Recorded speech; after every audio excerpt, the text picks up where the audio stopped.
I was standing on the cracked sidewalk of Meadowbrook Lane staring at my own driveway when a shrill voice cut through the humid Texas afternoon like a circular saw through plywood. "Excuse me, you cannot be here." I turned to see a woman in her mid-40s marching toward me with the intensity of someone who had just caught a burglar red-handed. Her blonde hair was pulled back so tight it looked painful, and she wore a lavender pantsuit that screamed, "I need to speak to your manager." In her manicured hands she clutched a clipboard like it was a weapon. "I'm sorry," I said, genuinely confused. "This is private property and you are trespassing. I'm going to need you to leave immediately." Her voice had that particular pitch that suggested she was used to getting her way through sheer volume and persistence. I glanced down at the driveway beneath my feet, then back up at the house I'd been paying a mortgage on for the past 3 years. "Madam, I live here. This is my house." Her eyes narrowed. "I don't think so. According to HOA records, this property is currently vacant and under review for code violations." "Code violations?" I felt my jaw tighten. "What are you talking about? The grass is overgrown. There's a vehicle parked on the street for more than 48 hours, and the mailbox paint is faded. All direct violations of the Meadowbrook Estates Homeowners Association guidelines. Section 4, paragraphs 2, 7, and 11. She rattled this off like she'd memorized it for a spelling bee. I took a deep breath, reminding myself that I'd been out of town for 2 weeks on business. "I've been traveling. I just got back today. And that vehicle is my truck, which I'm allowed to park on a public street. The street is maintained by the HOA, which makes it subject to our regulations, and your absence doesn't excuse you from compliance. Now I'm going to need to see proof that you actually reside at this address, or I'll be calling the police." The absurdity of the situation was almost funny, almost. I pulled out my wallet and extracted my driver's license, holding it up so she could see the address clearly matched the house number behind me. She squinted at it suspiciously, as if I might have forged a state-issued ID just to trespass on my own property. "This could be outdated." "It's not. It expires in 2027. Look, Miss Patterson, Deborah Patterson. I'm the president of the Meadowbrook Estates HOA. She said this with the pride of someone announcing they'd won a Nobel Prize. "Miss Patterson, I'm Zachary Winters. I own this house. I've lived here for 3 years. I'm happy to show you my mortgage documents, utility bills, whatever you need, but I'm not leaving my own property." Deborah's lips pressed into a thin line. "Fine, but you have 72 hours to address the violations or you'll be facing fines. $50 per day for the grass, $25 per day for the mailbox, and $75 per day for the unauthorized vehicle storage. That's $150 a day? For grass that's maybe 4 inches tall and a mailbox that needs paint? Rules are rules, Mr. Winters. If you have a problem with them, you should have read your HOA agreement more carefully before purchasing." She thrust a yellow paper at me, a formal violation notice printed on official-looking letterhead. "Good day." She pivoted on her heel and strutted back toward her golf cart, which I now noticed was parked across the street with HOA official emblazoned on the side in gold letters. I stood there, violation notice in hand, and felt something cold settle in my stomach. Not fear exactly, more like the calm certainty that I was about to have a very long, very frustrating fight on my hands. What Deborah Patterson didn't know, what she couldn't have known from her clipboard and her memorized regulations, was that I wasn't just a homeowner in Meadowbrook Estates. I was the developer who had built this entire subdivision from the ground up 6 years ago. I unlocked my front door and stepped into the stale air of a house that had been closed up for 2 weeks. My suitcase hit the floor with a thud, and I immediately walked to the windows, throwing them open to let in some fresh air. The irony wasn't lost on me. I'd designed these windows myself, speaked every detail of this neighborhood, from the street width to the sidewalk materials to the minimum lot sizes. Meadowbrook Estates had been my baby. 5 years of planning, permitting, and construction. 240 homes across 60 acres in suburban Austin, Texas. I'd personally selected the architects, negotiated with contractors, fought with the city planning commission over every detail. I'd even designed my own house, choosing this particular lot because it had the best view of the greenbelt I'd preserved along the eastern edge of the development. And now some HOA president, who probably moved in 2 years ago, was threatening to fine me for parking my truck on the street. I pulled out my phone and scrolled through my contacts, finding the number for Marcus Chen, my attorney. He picked up on the second ring. "Zach, how was the conference?" "Educational." "Listen, Marcus, I need you to pull something for me. The original HOA documents for Meadowbrook Estates. Everything we filed when we set up the subdivision." There was a pause. "Problems? You could say that. I just got a violation notice from the HOA president for parking my truck on the street." Marcus laughed, then stopped when he realized I wasn't joining in. "Wait, you're serious?" "Dead serious. She also threatened to fine me $50 a day for grass that needs mowing.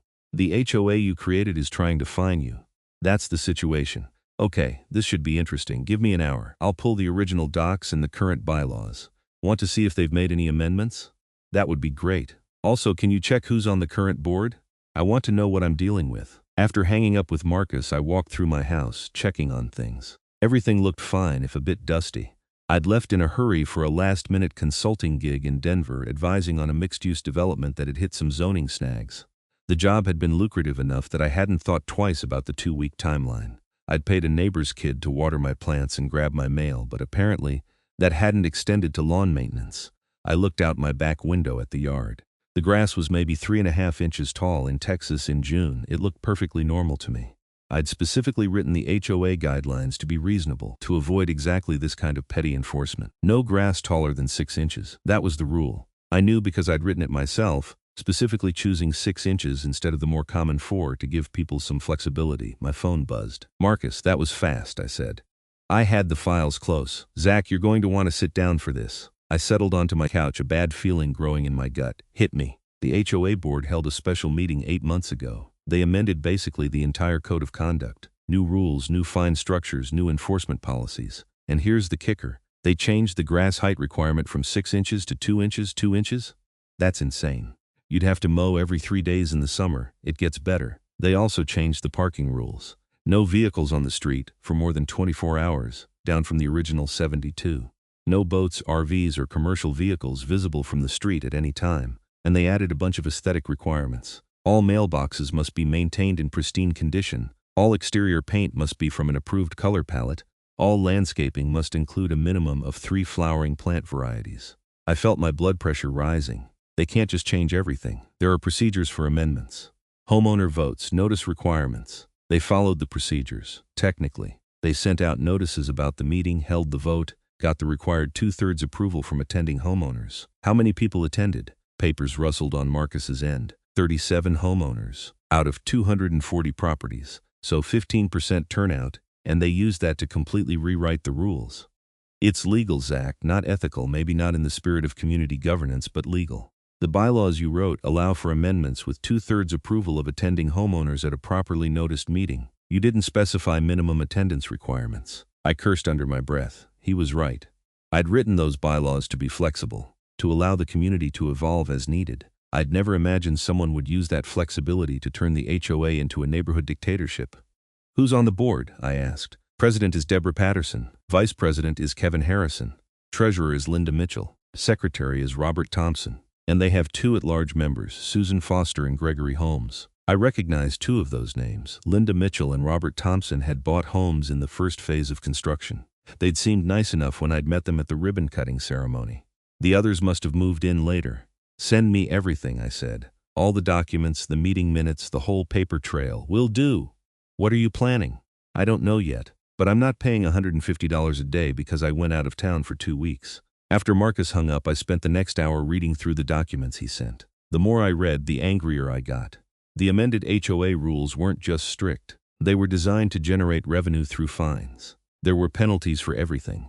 Garden hoses visible from the street, $25 per day. Trash cans not stored within 24 hours of collection, $50 per day. Holiday decorations up more than 30 days before or 7 days after the holiday, $100 per occurrence. And the kicker, the board had given themselves the authority to place liens on properties for unpaid fines after just 30 days, with no appeals process beyond submitting a written request to the same board that had issued the fine. I pulled up the HOA's website on my laptop. It had gotten a significant upgrade since I'd last looked at it. There was a section for compliance issues that listed current violations by address. I found my property. 3 active violations, total potential fines of $150 per day starting 72 hours from the notice date. But my house wasn't the only one listed. As I scrolled through, I saw dozens of properties flagged for violations. Some were legitimate issues like broken fences or dead trees, but most were petty nonsense. A house on Oakwood Drive was flagged for having the wrong shade of beige paint. A property on Sycamore Court was cited for having a lawn decoration that was not in keeping with community aesthetics.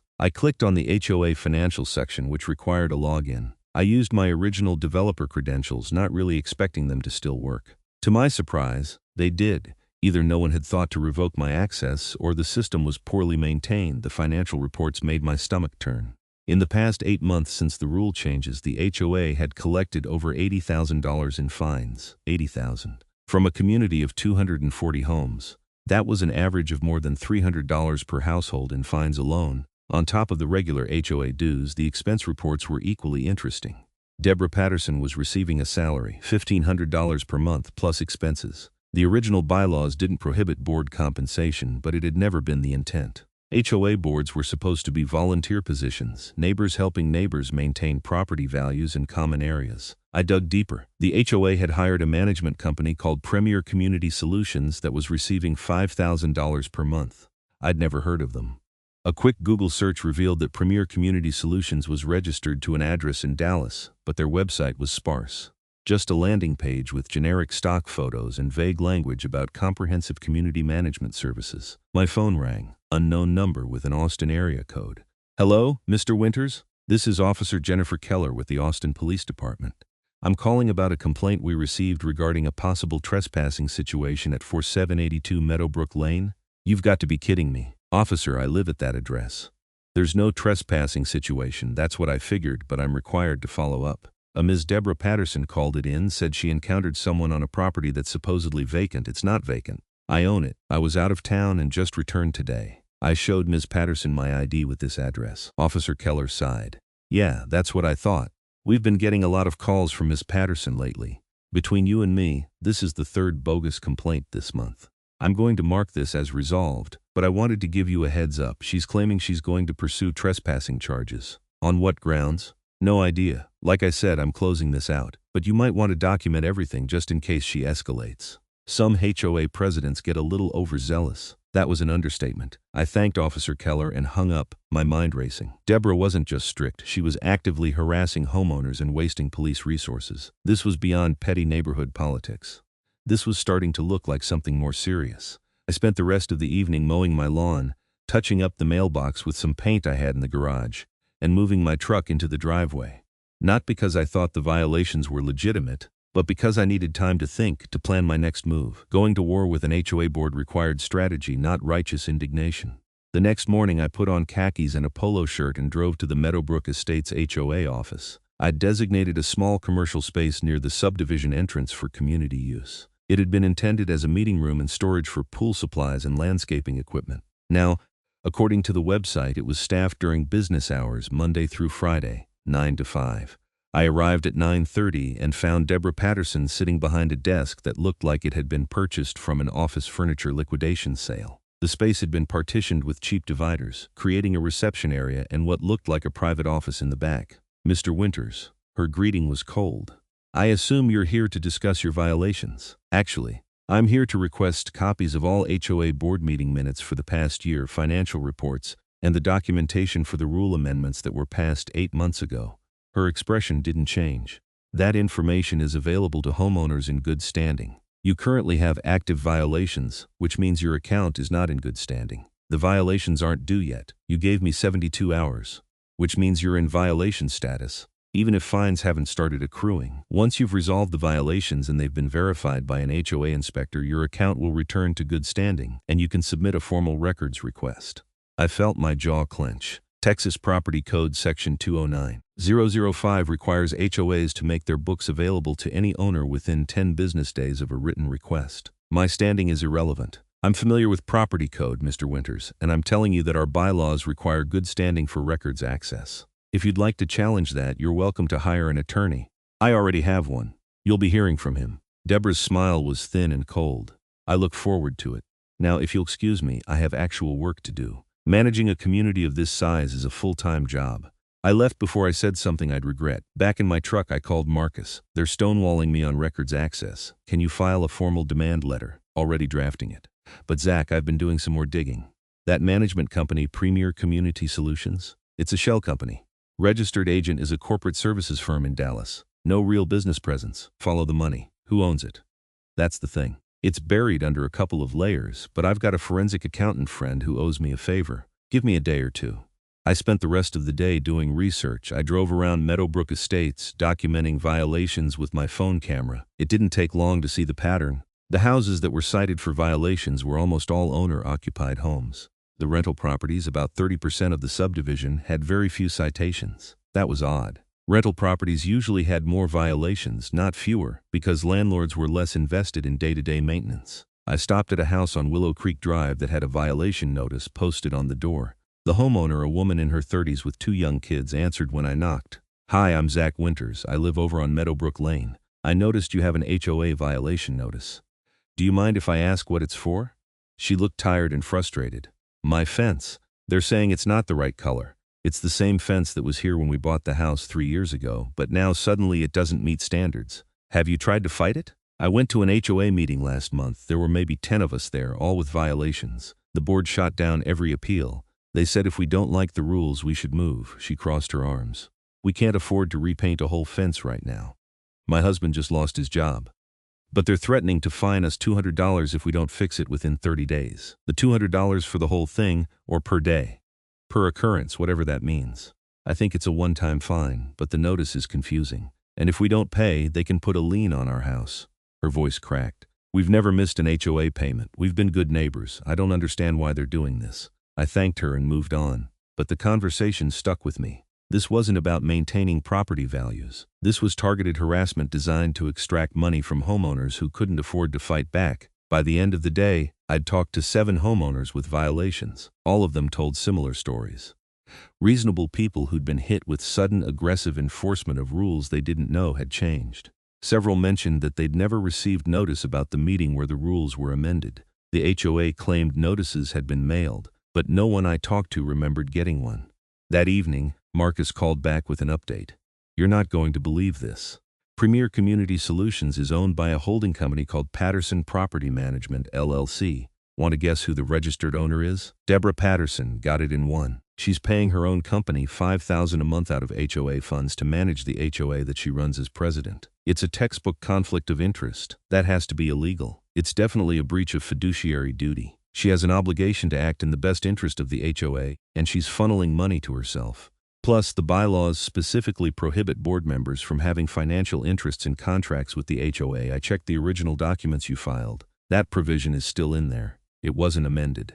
So we have her dead to rights. On the management company contract, yes. On the salary, that's murkier. The amendments did include a provision allowing board compensation, and technically it was voted on and approved. But the management company is clear-cut fraud. What's our next move? I'm filing a formal complaint with the Texas Real Estate Commission. I'm also going to send a demand letter to the HOA board requiring an emergency meeting to address the conflict of interest. And I think we should consider a lawsuit on behalf of all the homeowners. Class action for breach of fiduciary duty and return of all fines collected under the fraudulent management scheme. Do it, all of it." Marcus paused. "Zach, this is going to get expensive. Class actions take time and money.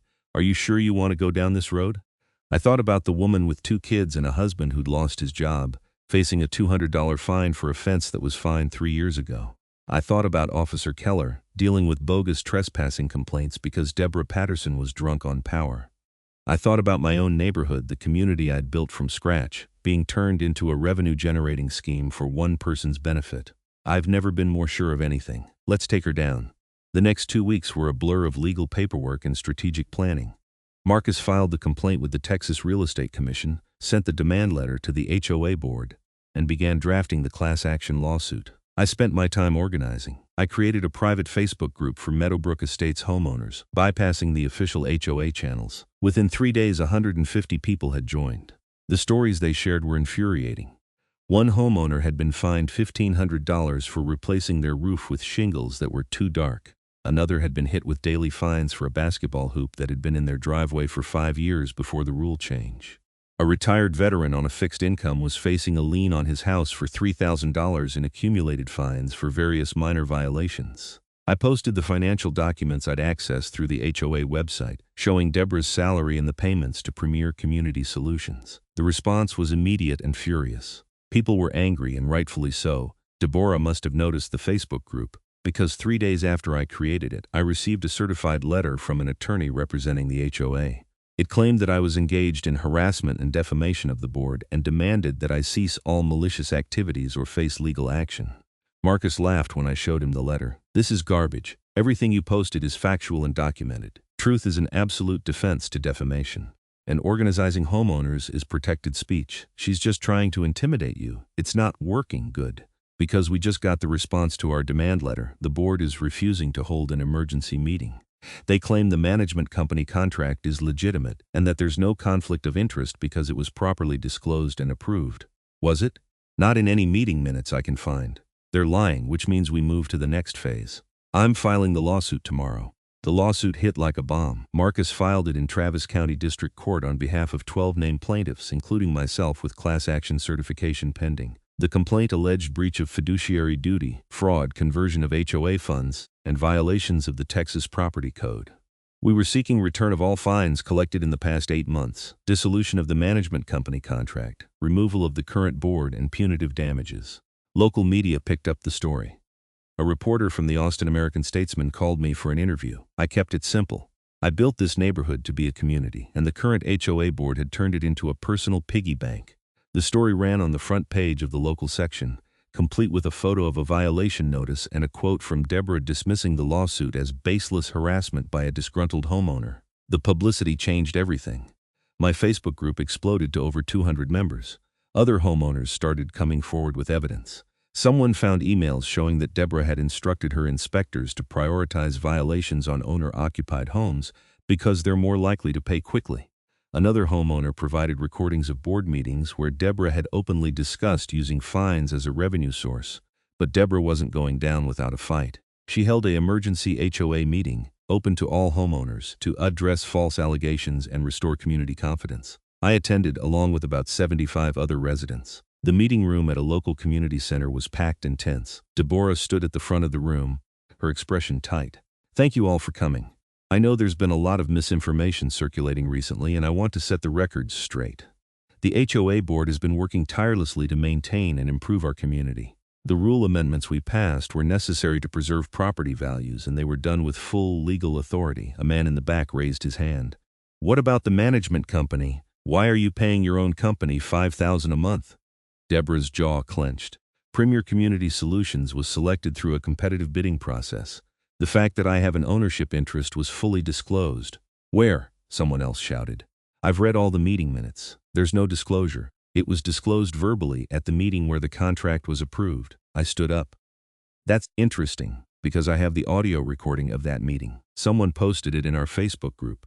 There's no mention of your ownership interest anywhere in that recording. The room erupted. People started shouting questions, demanding answers. Deborah tried to maintain control, but it was clear she was losing the room. Mr. Winters is a disgruntled former developer who's trying to undermine this community because he's facing legitimate violations, Deborah said, her voice rising to be heard over the crowd. He doesn't even really live here. He's barely been present in this neighborhood since it was built. I designed every street in this subdivision, I said, keeping my voice level. I chose the trees, the sidewalks, the lot sizes. I wrote the original HOA bylaws to be fair and reasonable.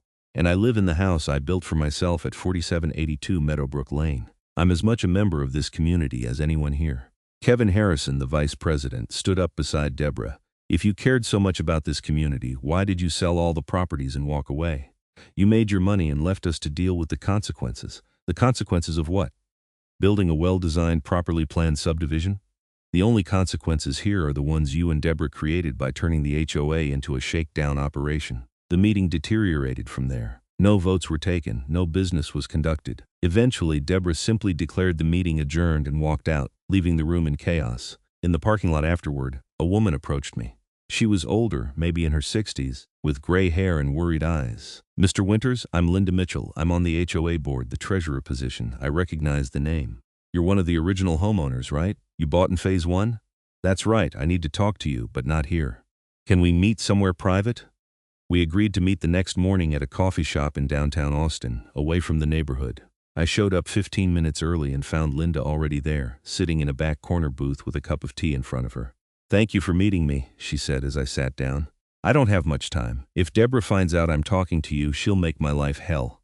What's going on? Linda? She pulled out a manila folder and slid it across the table. Everything you need, bank statements, emails, meeting minutes that never made it to the official record.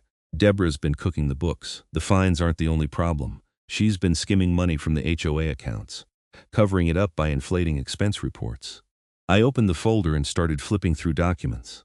Bank transfers, invoices for work that was never done, payments to vendors that didn't exist. It was damning evidence. Why didn't you say something sooner? Linda's hands shook around her teacup. I tried. When I first noticed irregularities 6 months ago, I brought it to the board.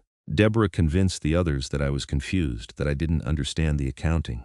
She suggested I might be developing dementia and should consider stepping down for my own health.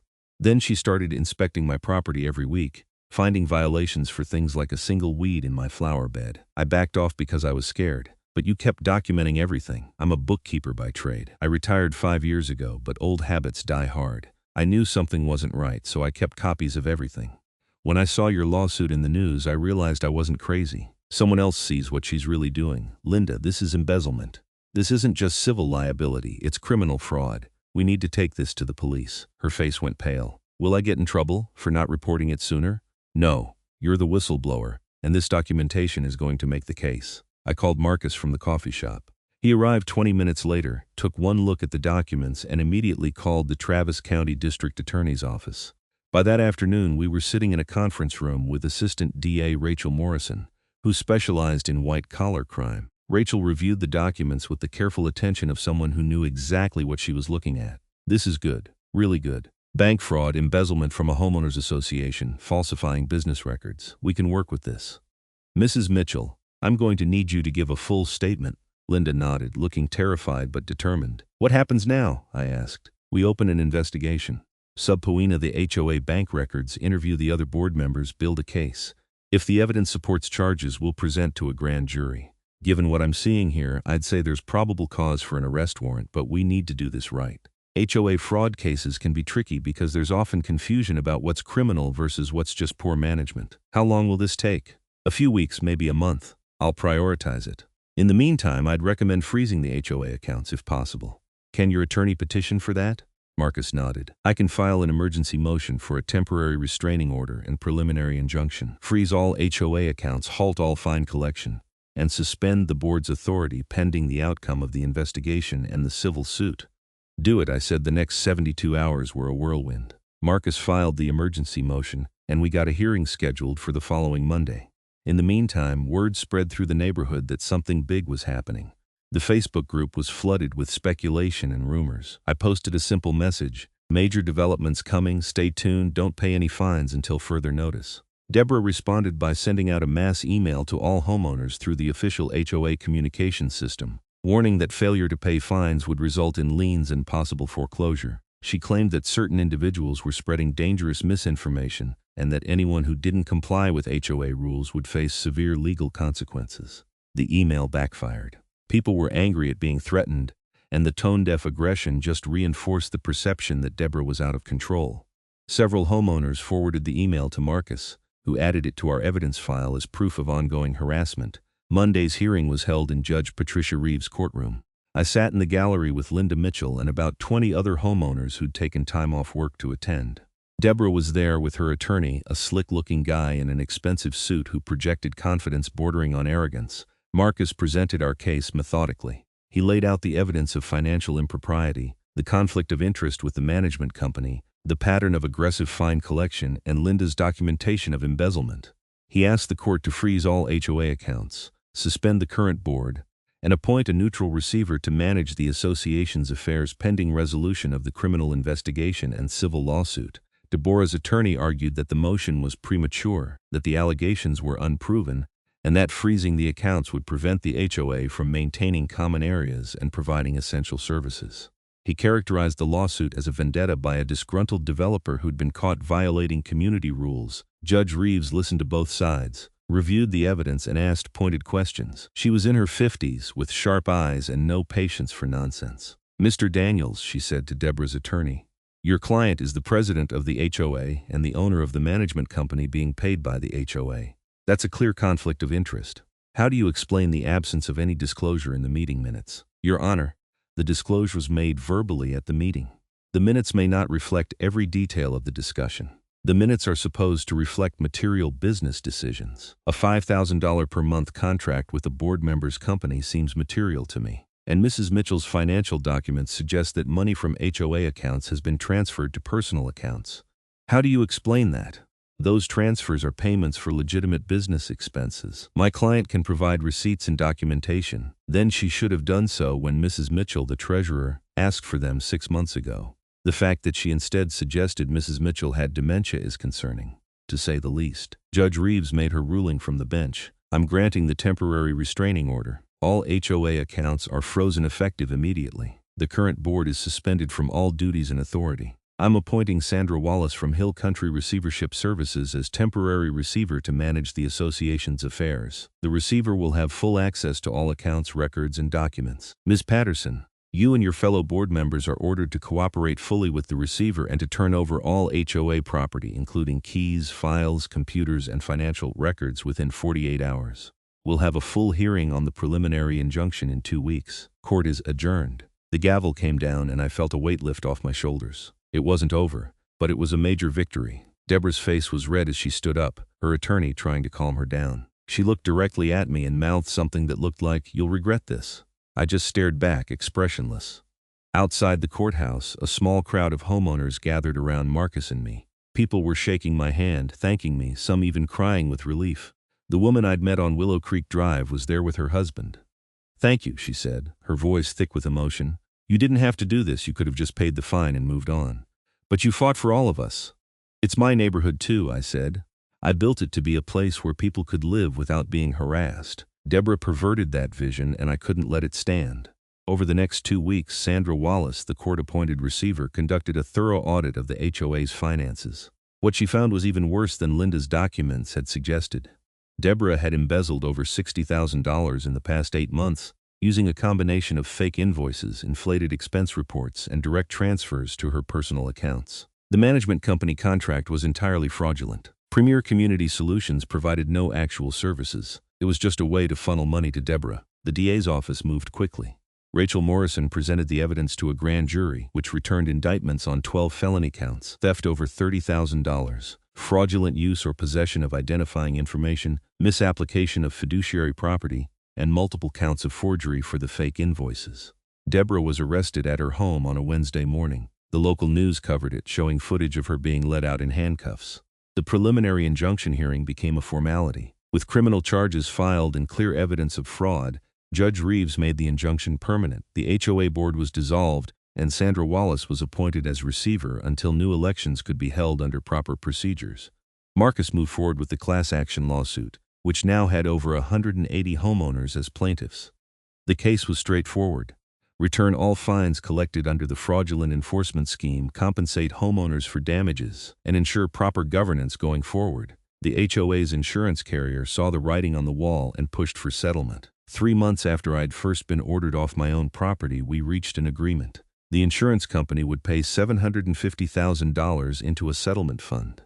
All fines collected in the past 8 months would be refunded in full. The HOA would revert to the original bylaws I'd written, with additional safeguards to prevent future abuse. Any homeowner who'd incurred costs defending against violations would be reimbursed, and the HOA would fund an independent audit of its finances every year for the next 5 years. Deborah's criminal case moved through the system more slowly, as these things do. She pleaded not guilty initially, but as the evidence mounted, her attorney negotiated a plea deal. She pleaded guilty to theft and misapplication of fiduciary property in exchange for a 5-year prison sentence and restitution of $60,000 plus interest. The judge, a different one from Judge Reeves, accepted the plea but added a stern lecture about the betrayal of trust involved in stealing from one's neighbors. I attended the sentencing hearing. Deborah looked smaller than I remembered, diminished by the weight of her crimes and the consequences. She made a brief statement, apologizing to the community and claiming she'd gotten in over her head financially and made bad decisions. It felt hollow, but I didn't care. She was going to prison, and the neighborhood would finally have a chance to heal. The HOA held new elections 6 months after Deborah's arrest. I didn't run for the board. I had no interest in managing the day-to-day operations, but I attended the candidate forum and asked questions. The new board was elected on a platform of transparency, reasonable enforcement, and community building. Linda Mitchell agreed to stay on as treasurer, providing continuity and institutional knowledge. The first thing the new board did was hold a community meeting to discuss what kind of neighborhood people wanted Meadowbrook Estates to be. Over 150 people showed up. We talked about rules, enforcement, and values. It was messy and occasionally contentious, but it was real democracy in action. People had opinions and they felt heard. The new board amended the rules again, this time with real community input. Grass height went back to 6 inches. Parking rules returned to 72 hours. Fine amounts were reduced to reasonable levels and enforcement became progressive. Warning first, then small fines only for repeated violations, with a real appeals process before an independent committee. I got to know my neighbors in a way I hadn't before. Building the subdivision had been a business venture, a successful one, but I'd kept my distance once the homes were sold. Now I was part of the community in a real way.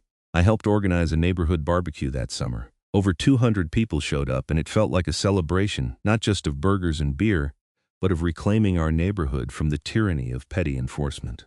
On a warm Saturday evening in October, almost a year after Deborah had first ordered me off my own property, I was sitting on my back patio watching the sunset over the greenbelt I'd preserved. My phone rang. "Marcus, just wanted to give you a heads up. The settlement checks are going out next week. Everyone should have their refunds within 10 days. That's great news." "It is. And Zach, I've been thinking, what you did here, it's not just about your neighborhood. This kind of HOA abuse happens all over. There are communities that need someone to stand up to these petty tyrants. You've got the expertise, the resources, and now you've got the experience. Ever think about making this your thing?" I watched the sun dip below the horizon, painting the sky in shades of orange and purple. You know, I hadn't. But now that you mention it, I might have just found my next career. HOA crusader Zachary Winters. Has a nice ring to it, I laughed. Let's not get ahead of ourselves. But yeah, if someone needs help, I'm listening. We hung up and I sat there thinking about everything that had happened. A year ago, I'd been a successful developer, building subdivisions and moving on to the next project. Now I was something different, a homeowner, a neighbor, someone who'd stood up not just for himself but for an entire community. Meadowbrook Estates wasn't perfect. No community is. We still had disagreements about rules and policies. Some people wanted stricter enforcement, others wanted almost no rules at all. But we had something more important than perfect harmony. We had a genuine community where people knew their neighbors, where problems were solved through conversation instead of threats, and where the HOA existed to serve homeowners, not to exploit them. My grass was exactly 4 inches tall, freshly mowed that morning. My mailbox was painted and pristine. My truck sat in my driveway exactly where it belonged. And if anyone ever tried to order me off my own property again, well, they'd learn the same lesson Deborah Patterson had learned the hard way. You don't mess with the developer who built the whole subdivision. The leaves were starting to turn. Autumn settling into central Texas with cooler evenings and that particular quality of golden light that makes everything look softer, more forgiving. I'd been working from home more lately, taking consulting calls but turning down the big projects that would require extended travel. I found I liked being present in the neighborhood, watching it evolve from a collection of houses into something that felt genuinely lived in. One afternoon in late October, I was in my garage organizing tools when a young couple walked up my driveway. I recognized them vaguely. They lived a few streets over, but we'd never really talked beyond polite waves across a parking lot.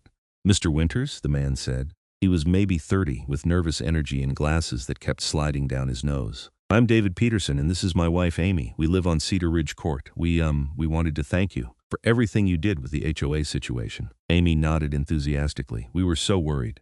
We bought our house right before all the crazy rules went into effect, and we got hit with violation after violation. We almost walked away from the house entirely, but we couldn't afford to. The settlement refund meant we could actually pay some bills and breathe again." I wiped my hands on a rag and smiled. "You don't need to thank me. I was fighting for my own property too. It just happened to help everyone else." "Still dull," David said. "Not many people would have gone that far. Most people would have just paid the fine and been done with it." We talked for a few more minutes, and they mentioned they were expecting their first child in the spring. Amy was worried about having a play structure in the backyard, whether the new HOA rules would allow it. I assured her that the revised guidelines were reasonable, that a swing set wouldn't be a problem as long as it wasn't neon pink or built directly on the property line. After they left, I thought about what Marcus had said about making this my thing. The truth was I'd enjoyed the fight more than I wanted to admit. Not the conflict itself, but the problem solving, the strategic thinking, the satisfaction of taking on a bully and winning. Development had been rewarding in its own way, but it was impersonal. This had been different. This had mattered to real people in immediate, tangible ways. I pulled out my laptop and did some research. HOA disputes were everywhere. Forums full of homeowners complaining about aggressive boards, illegal fines, arbitrary enforcement. Some of the stories made Deborah Patterson look reasonable by comparison. Boards that banned the American flag, fined people for the wrong color roses, threatened foreclosure over mailbox placement. It was a systemic problem, and most homeowners didn't have the resources or knowledge to fight back effectively. By the end of the evening, I'd drafted a business plan, HOA consulting and advocacy. I'd work with homeowners facing unreasonable boards, help them understand their rights, connect them with attorneys when needed, and provide expert testimony based on my development experience. I'd keep it small, selective, taking on cases where there was clear wrongdoing and real harm. Not every HOA dispute was worth fighting. Some were just neighbors being difficult, but the ones that involved fraud, abuse of power, or systematic harassment, those were worth my time. I called Marcus the next morning and pitched the idea. "I love it," he said immediately. "I can refer clients to you and we can work together on the legal strategy. You handle the technical and development side, expert testimony about HOA standards and best practices. I handle the courtroom work. It's a natural partnership. I want to be careful not to become what I fought against. I'm not interested in encouraging frivolous disputes or helping people avoid legitimate rules.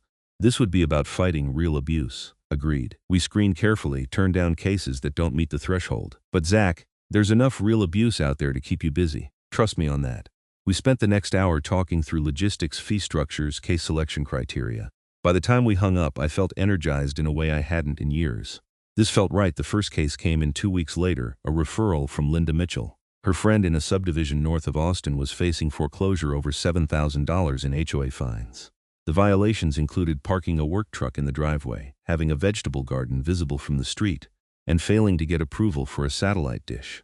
The homeowner was a single father, an electrician who needed his truck for work, and who'd planted the garden to save money on groceries. I reviewed the HOA's governing documents and found multiple problems. The parking restriction violated FCC regulations that prohibit HOAs from banning satellite dishes. The vegetable garden ban was unenforceable under Texas property code provisions protecting residential agriculture. And the fine amounts, $200 per day for each violation, were excessive and likely wouldn't hold up in court. I met with the homeowner, a guy named Tom Rodriguez who looked exhausted and defeated. He'd been fighting the HOA for 8 months, draining his savings, falling behind on his mortgage. He was 2 weeks from losing his house. "They won't listen," he said, sitting at his kitchen table with stacks of paperwork spread in front of him.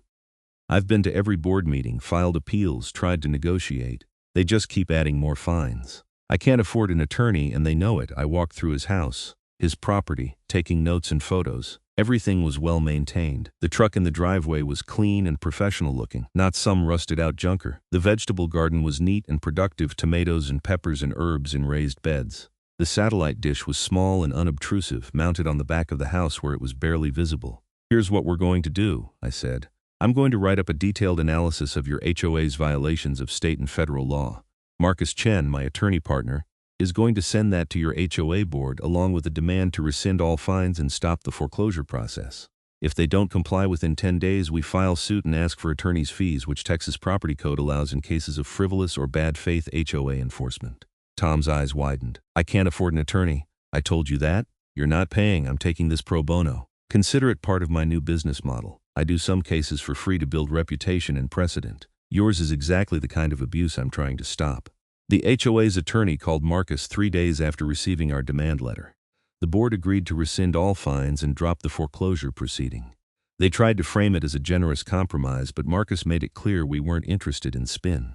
We wanted a formal written resolution acknowledging that the fines had been improperly assessed and that the homeowner had done nothing wrong. Tom called me when he got the resolution, his voice cracking with emotion. "I don't know how to thank you. I thought I was going to lose everything. Just take care of that garden and keep your head up. And if you know anyone else dealing with HOA problems, send them my way." Word spread quickly. By the end of December, I'd consulted on 8 cases, taken on 3 as active projects, and helped draft model HOA bylaws for 2 new subdivisions being developed in the Austin area.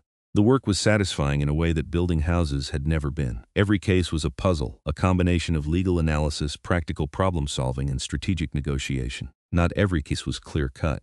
I turned down several potential clients whose disputes seemed rooted more in personal conflicts than legitimate HOA overreach. One guy wanted my help fighting a violation for a backyard chicken coop that he'd built without approval, directly violating clearly stated rules. I told him no, the HOA was within its rights, and he needed to either get approval retroactively or remove the coop. "But you fought your HOA," he protested.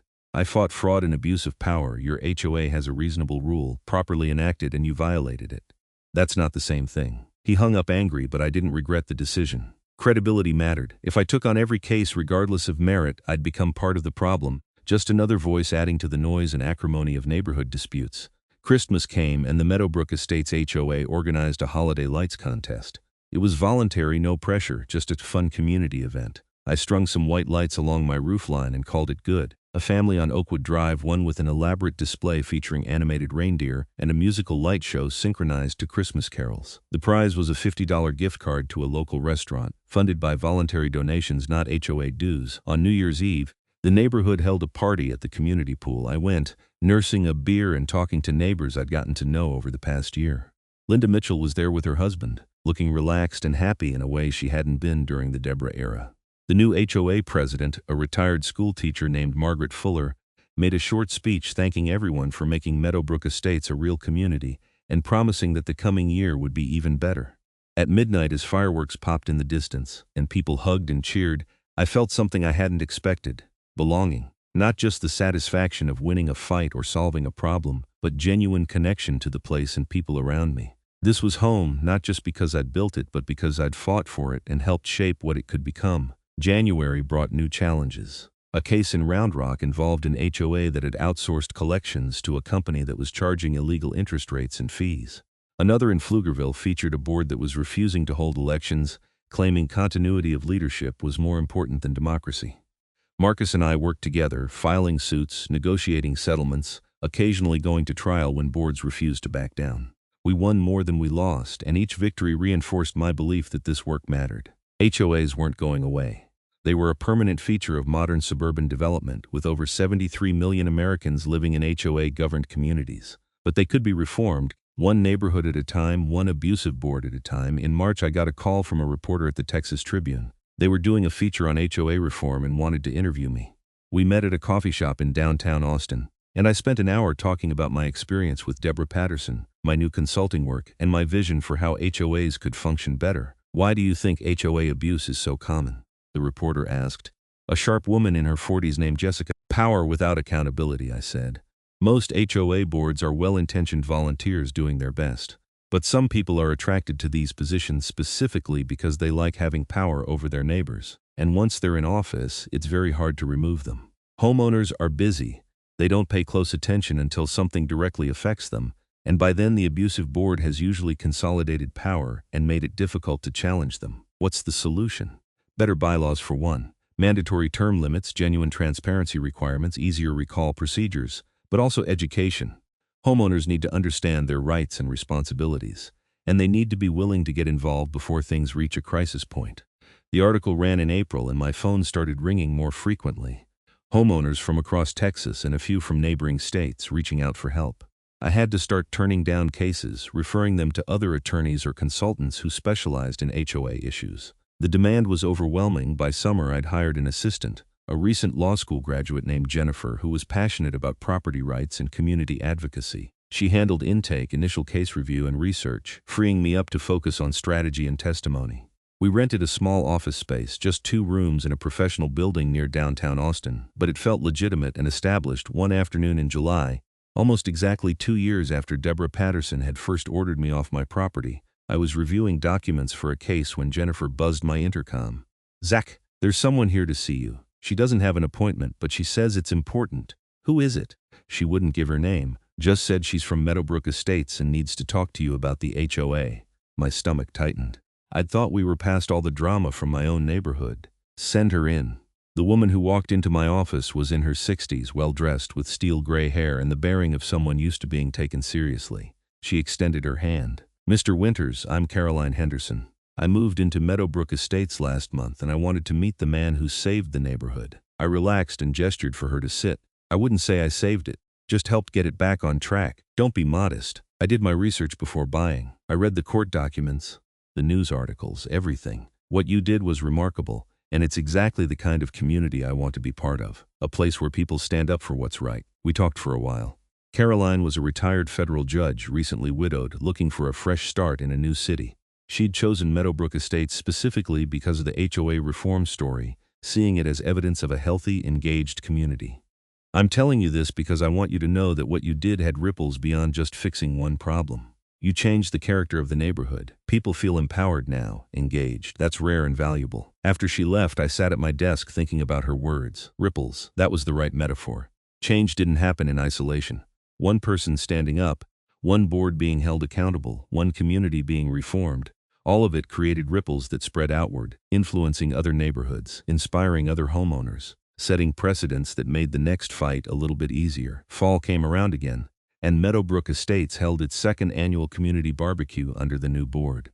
The turnout was even bigger than the first year, with families spreading out across the common area, kids playing soccer and tag, adults clustering around picnic tables with plates of food and cold drinks.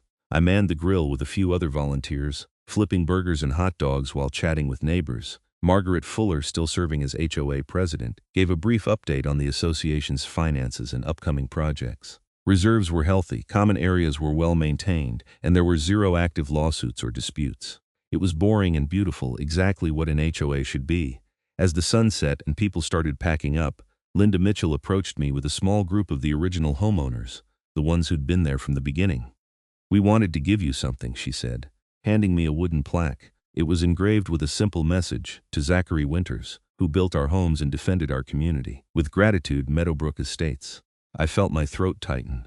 "You didn't have to do this. We wanted to. You could have walked away, paid your fine, and moved on. Instead, you fought for all of us. That matters."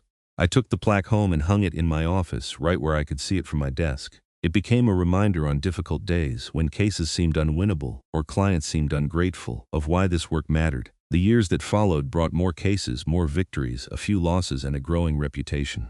Marcus and I formalized our partnership, creating a firm that specialized in HOA law and community advocacy. We hired more staff, took on bigger cases, and occasionally testified before the state legislature on proposed HOA reform bills. Meadowbrook Estates continued to thrive. Property values increased steadily, not because of strict enforcement of petty rules, but because people genuinely wanted to live there. The neighborhood developed a reputation as a well-managed, friendly community, the kind of place where neighbors knew each other and looked for one another.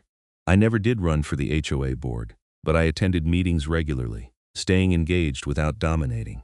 It was important to me that the community govern itself, that residents felt ownership over their neighborhood rather than deferring to me as some kind of founding father figure. 5 years after Deborah Patterson's arrest, I was invited to speak at a national HOA conference in Dallas.